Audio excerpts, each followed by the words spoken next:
Aloha, this is Ryan from Disruptarian Radio. It is July 19th, 2019, and there's been a lot of news. David Iggy is in Hawaii right now in Hilo. He gave a press conference today.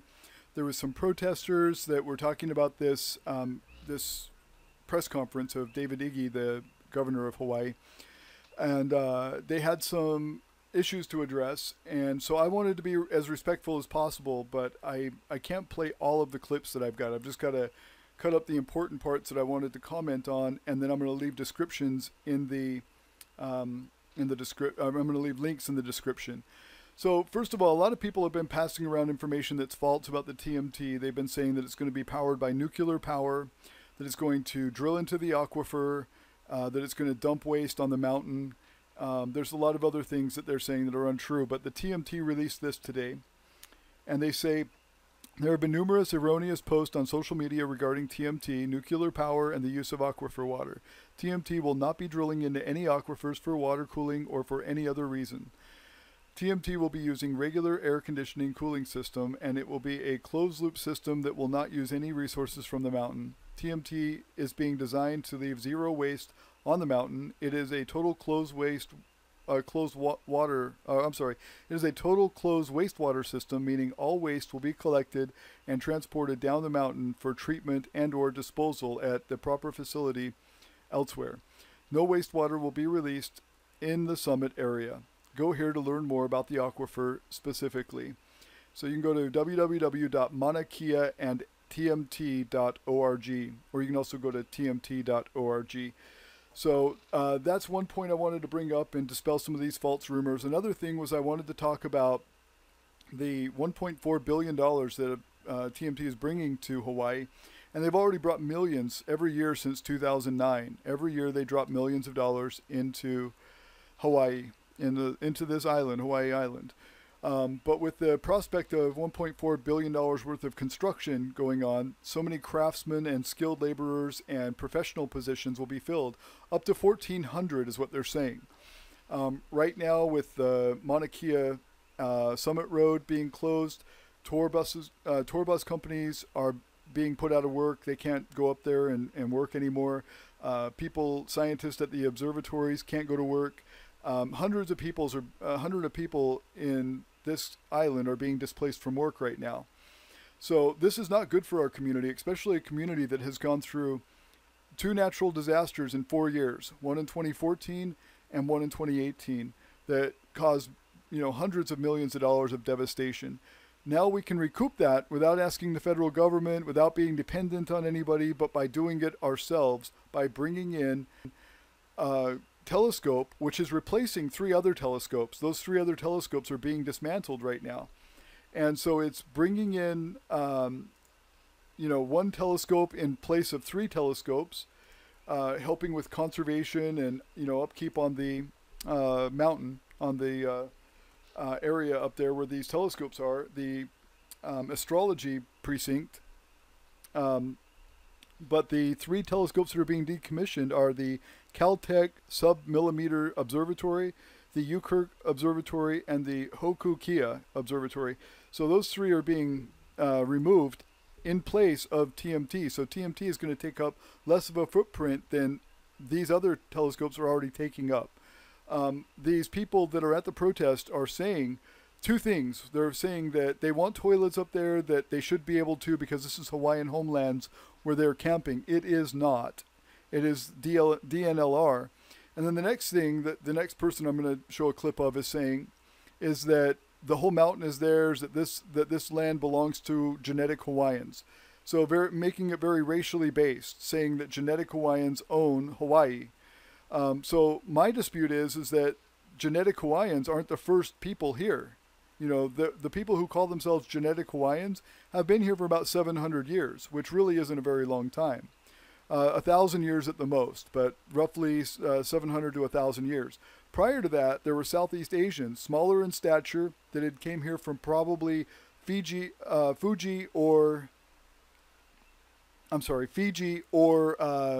Thailand. Not Fuji, but Fiji or Thailand. Anyway, their DNA shows a Southeast Asian ancestry, and it shows from before the time the Tahitians came. So they can look at that in the DNA, and it shows, dates in lineages and how far back it goes. And they see that there was a Southeast Asian origin that came before the Tahitians came, which are now the current modern day so-called quote-unquote native Hawaiians. And I'm going to illustrate that, and I'm going to give you some links at the end, and also in the description are the links to all of the sources that I've used. So even though I've made little clips of different activists or protesters' words, I don't want it to be like I've misrepresented them. If you want to watch the whole thing, go to the description and see the rest. And then also for the sources regarding history and Mauna Kea and the TMT project. Thanks for tuning in. This is Ryan. I'll be broadcasting tomorrow, 7/20/2019, up on the Mauna with the activists, with the protesters.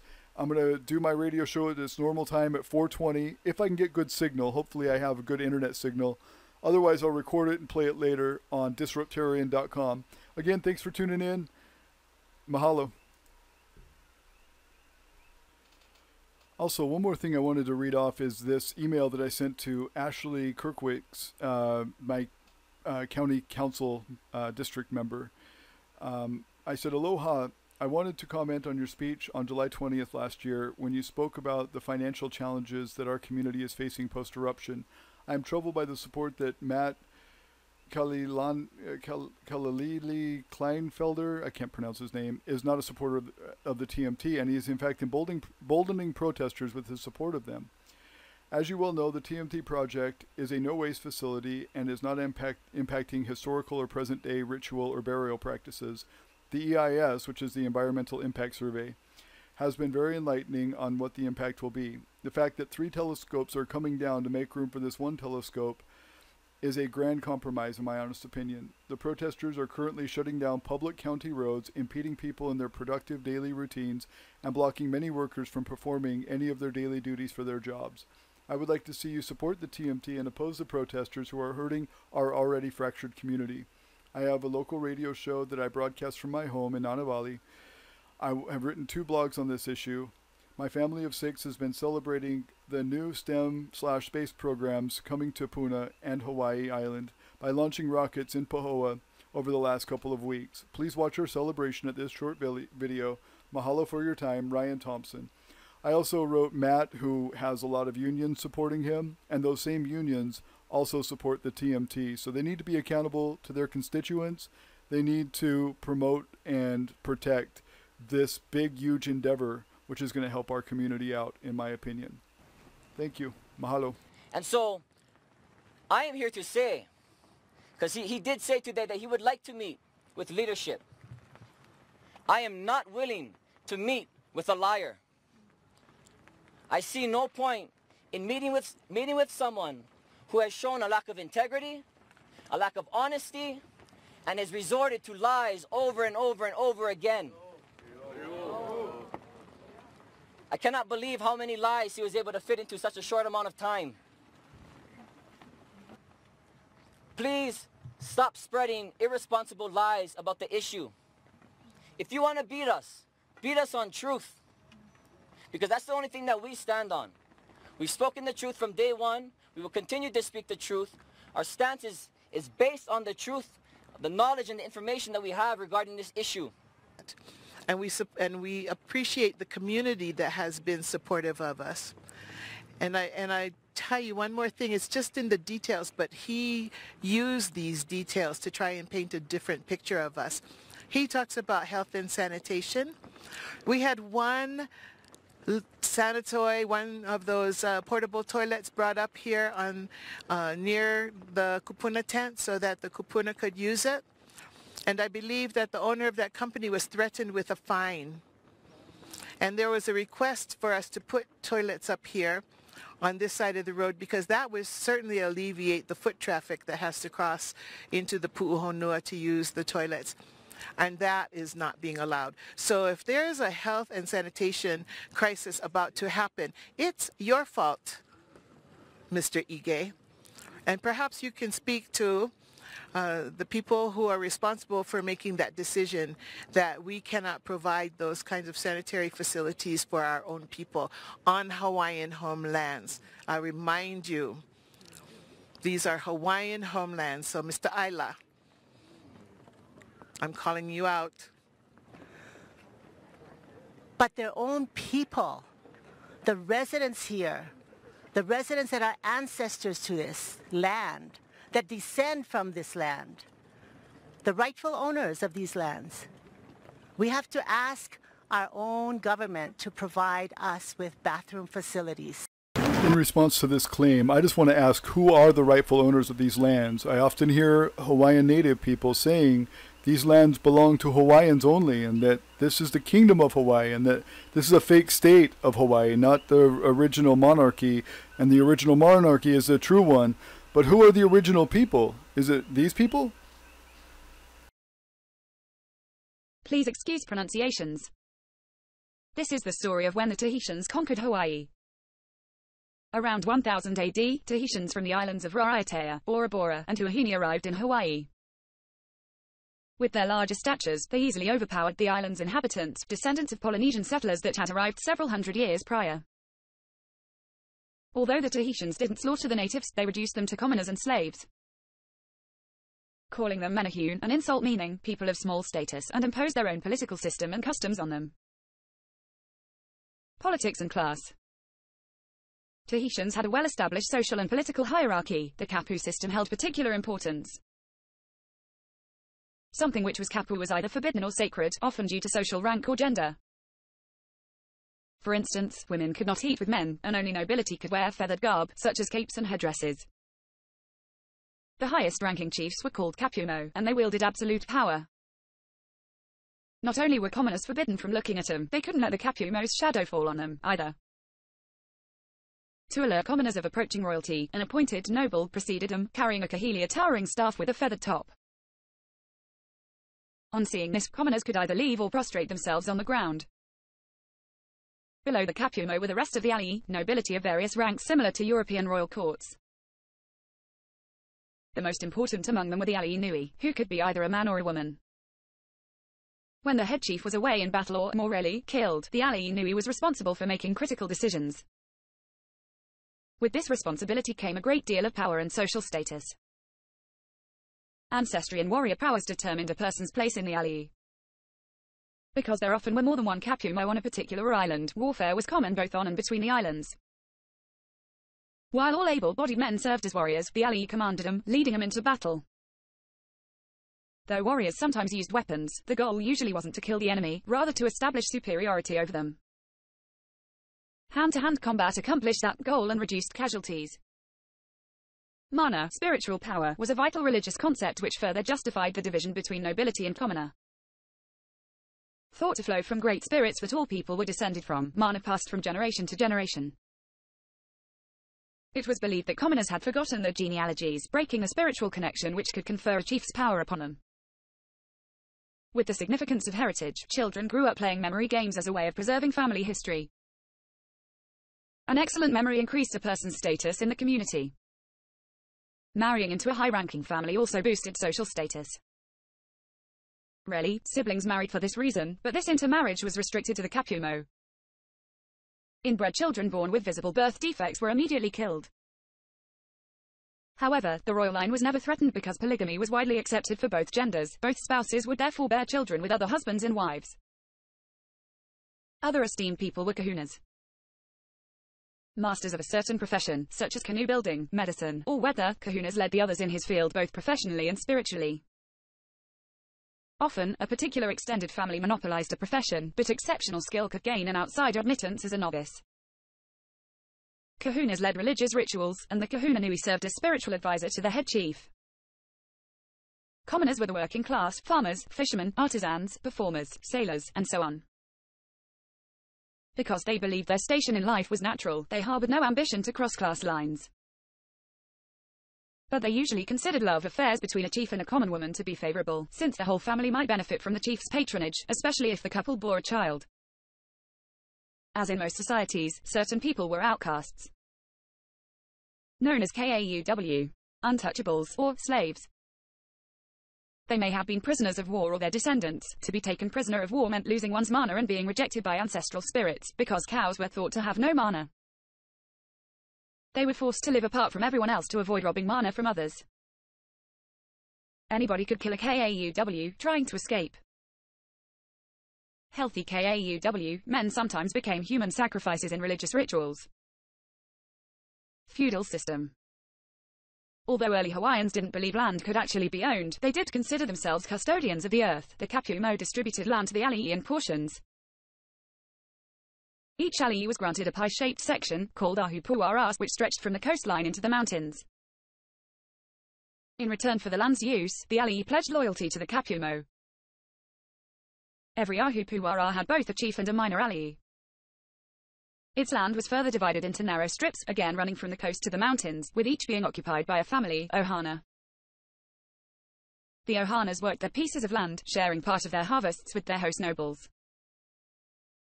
While this self-sufficient lifestyle bears much resemblance to medieval European feudal systems, ohanas were not virtual slaves. Because they could go wherever they wanted, the alii could not treat them too harshly or they'd take their allegiance elsewhere. An alii without sufficient followers would never be able to rise very high through the ranks. A dynasty founded. About 60 years after Tahitians established themselves in Hawaii, a high priest named Parao arrived from Tahiti. Seeing that the chiefs had intermarried with commoners, he felt the pure lineage had been corrupted and the chiefs had lost the proper mana, making them all unfit as chiefs. He returned to Tahiti and recruited Pili, a prince with a strong family line, to establish rule in Hawaii. It's likely that the chiefs resisted the new leader, but in the end Parao succeeded in securing Pili the top position. Pili became the first in a powerful dynasty of Hawaiian rulers, including Kamehameha many centuries later. Parao built temples and instituted new rites. His religious leadership may have kept the early Hawaiians from straying too far from their original Tahitian customs. For about 700 years after the Tahitians took Hawaii as their own, many wars raged between islands, killing many warriors in each battle, at times claiming tens of thousands of warriors. End of the journey. For a number of years after the Tahitians planted roots in Hawaii, travel continued to and from the South Pacific. However, by at least several hundred years before European explorers came, journeying had ended. While the reasons for this cessation haven't been proven, there are several theories. One possibility is that Hawaiians couldn't take the time away from cultivating their lands, which were more expansive than those in the South Pacific. Another is that chiefs who undertook long voyages may have returned to find others had appropriated their positions. Or shifting allegiances in the South Pacific may have made them less welcome there. Whatever the reason, Hawaii became an insular land, with little to no contact with the outside world. In this cultural cocoon, early Hawaiian culture evolved free of external influences. But the arrival of Europeans changed all that. The obvious fact is that there were people here from Southeast Asia prior to the Tahitians arriving about 700 to 800 years ago, or 700 to 800 years before Captain Cook arrived, about 1,000 years before now. But the Southeast Asians had been in Hawaii for several hundred years. They were smaller in stature, like this explanation from this Hawaii history source says, and the larger Tahitians in greater numbers came and overpowered them very easily and took their land. And obviously the Tahitians that are now known as Native Hawaiians flourished and, propagated and made, very strong population before Captain Cook came. And then, now it's 200 years later, we're having this discussion on whose land was it first. Was it the Haole, as they call white men, or Japanese, mostly white men, white people? Or was it the Tahitians, or was it the people before the Tahitians? And this is a very important point, because if they want to give the land back to the original people, these, what they call Native Hawaiians now, they're going to end up giving it back to people from Fiji or Thailand or Southeast Asia, because they were not the first. There was other explorers that landed here and settled Hawaii before the Tahitians came, before what they call the Native Hawaiians now were here before.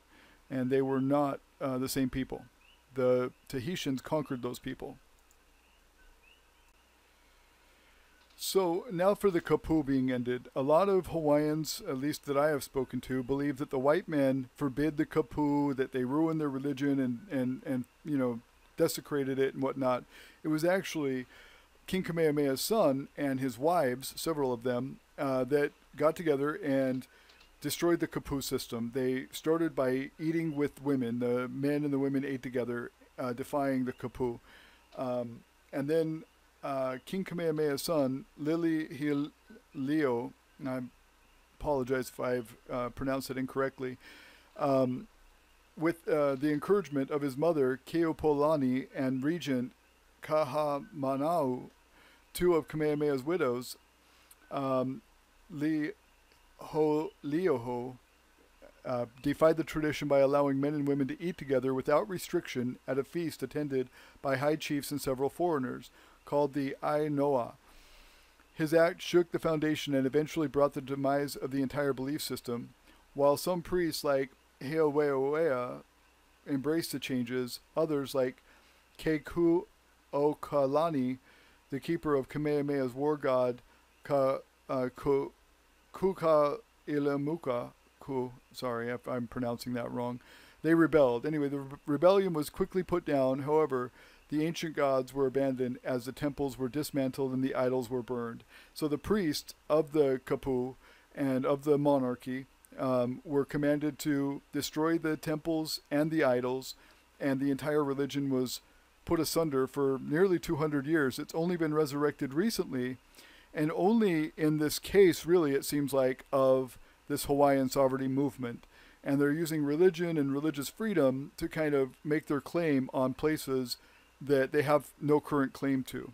So just like the Tahitians conquered the Southeast Asians, and there was a transfer of power, when the so-called Haole, or the Europeans came, or the Americans, I guess in some aspects, came, there was another transfer of power.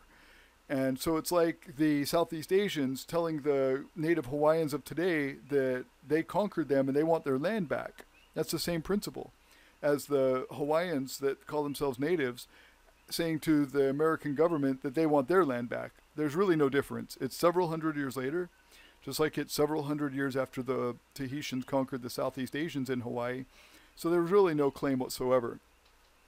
Nothing legitimate. And I went through, the abdication document, the loyalty oath that Queen Lili-Kuleana signed, then the recognition of 20 countries in 11 languages on 4 continents that gave the Republic of Hawaii their endorsement and, their recognition of the Republic of Hawaii being the legitimate government, and then the Republic of Hawaii, which was formed by native-born Hawaiians. Hawaiians, some of them were Caucasian, but these were Caucasians that were born in Hawaii, and they were descendants of the people that King Kamehameha made chiefs when he traded basically land and wives and titles for weapons with Europeans. So King Kamehameha gave them titles, made them chiefs, and then their sons and some of the sons of the missionaries became the provisional government of Hawaii when there was this overthrow. Now, these were native-born Hawaiians. They were native to Hawaii. And they took over the government, and then the queen, the monarchy, signed over power with the abdication document, and it was signed and notarized with many witnesses, including some native Hawaiians. And then she swore her oath to the Republic, and then 20 countries recognized the Republic of Hawaii as the legitimate government of Hawaii. So there is no dispute on, what the legitimate government is, because that Republic of Hawaii then asked the United States to be annexed by the United States. So there was the treaty. There's people that say that's an illegitimate treaty. I disagree. So anyway, that's where their claim is, saying that this is not anybody's land but the Hawaiians. It's kind of a race-based thing. They say it's got to be genetic Hawaiians. So in many ways it's racist, and I disagree with racism. I absolutely disagree with it. So anyway, I want to play the county council meeting from July 20th.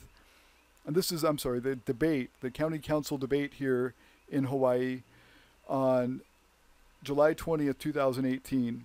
Because these people need to be accountable to their constituents. A lot of them are supported by unions, and a lot of the unions are out there protesting in favor of the TMT because it's out bringing $1.4 billion worth of work to Hawaii. Plus, they've been donating millions and millions of dollars every year since 2009 to local STEM programs and other community projects. So this TMT project has been very good for Hawaii, and it can only help this very tattered and broken community who's went through 2 natural disasters in 4 years, one in 2014 and one in 2018. So this is the county council meeting, and then that's it. That's all I got to say.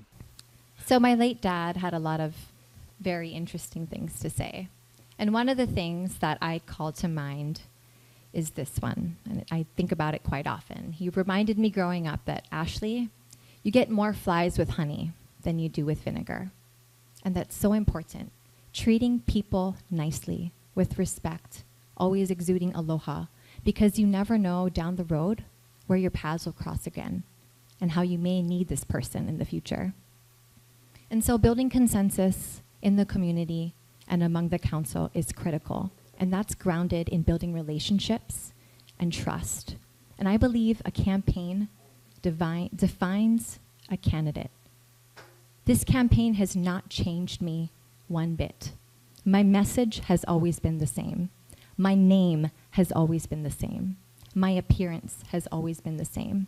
And I think it's important that you see a candidate who is true and authentic, inside and out, as somebody that is going to be working with you. It's grounded in trust and relationships. And that's what I bring to the table. And I have a background in communication and outreach, so I know what it's like to put in the hard work and to engage community.